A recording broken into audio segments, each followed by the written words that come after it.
नमस्कार दोस्तों, स्वागत है आपका हमारे चैनल कुंडली टीवी पर। दोस्तों, आपने अक्सर देखा होगा कि जब कोई व्यक्ति घर की चौखट पर बैठ जाता है तो बड़े बुजुर्ग तुरंत उसे वहां से उठ जाने को कह देते हैं। बहुत से लोग इसे अपशकुन बोलते हैं, तो वहीं कुछ लोग इसे घर में दरिद्रता, कलह या नकारात्मकता बढ़ाने वाला मानते हैं। लेकिन क्या आपने कभी सोचा है कि आखिर इस मान्यता के पीछे क्या कारण है? क्या सच में चौखट पर बैठना अपशकुन माना जाता है, या फिर इसके पीछे कोई व्यावहारिक, धार्मिक और वास्तु से जुड़ा रहस्य छिपा हुआ है? आखिर क्यों हमारे पूर्वज इस बात को लेकर इतने सजग रहते थे और बार बार चौखट पर न बैठने की सीख देते थे?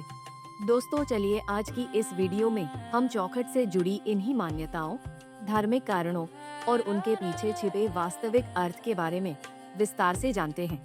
और शुरू करते हैं आज का ये वीडियो। धार्मिक मान्यताओं के अनुसार घर की चौखट केवल लकड़ी, पत्थर या लोहे का एक हिस्सा नहीं होती, बल्कि इसे घर की मर्यादा और सुरक्षा का प्रतीक माना जाता है। मान्यता है कि मुख्य द्वार और उसकी चौखट से ही घर में सकारात्मक ऊर्जा, सुख, समृद्धि और देवी देवताओं का प्रवेश होता है।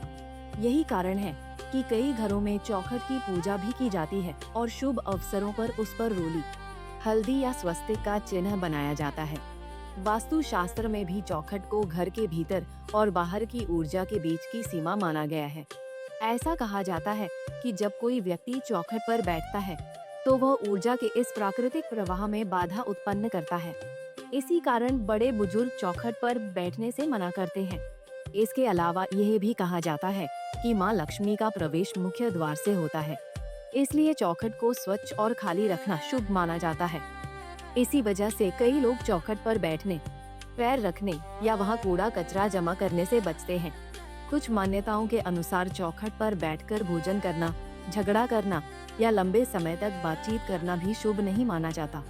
ऐसा माना जाता है कि इससे घर की उन्नति में बाधा आ सकती है और परिवार के सदस्यों के बीच मतभेद बढ़ सकते हैं। हालांकि इन बातों का कोई वैज्ञानिक प्रमाण नहीं है, लेकिन ये परंपराएं पीढ़ियों से चली आ रही हैं। इस मान्यता के साथ एक प्रसिद्ध पौराणिक प्रसंग भी जुड़ा हुआ बताया जाता है। धार्मिक कथाओं के अनुसार जब भगवान विष्णु ने भक्त प्रहलाद की रक्षा और हिरण्यकश्यप के अंत के लिए नरसिंह रूप धारण किया, तब उन्होंने उसका वध ऐसी जगह किया जो न पूरी तरह घर के भीतर थी और न ही बाहर। कहा जाता है कि यह स्थान द्वार की सीमा अर्थात चौखट के समीप था। इसी कारण कई परंपराओं में चौखट को एक विशेष और संवेदनशील स्थान माना गया है, जो घर के अंदर और बाहर के बीच की सीमा का प्रतीक है। धार्मिक दृष्टि से इसे एक संधिकाल या संक्रमण बिंदु भी कहा जाता है, जहां दो अवस्थाएं आपस में मिलती हैं। यही वजह है कि कुछ मान्यताओं में चौखट पर बैठने, अधिक देर तक रुकने या उसे बाधित करने से बचने की सलाह दी जाती है। माना जाता है कि यह स्थान विशेष ऊर्जा और आध्यात्मिक महत्व से जुड़ा हुआ है, इसलिए इसके प्रति सम्मान का भाव रखना चाहिए। कुंडली टीवी डेस्क से प्रांजलि की रिपोर्ट।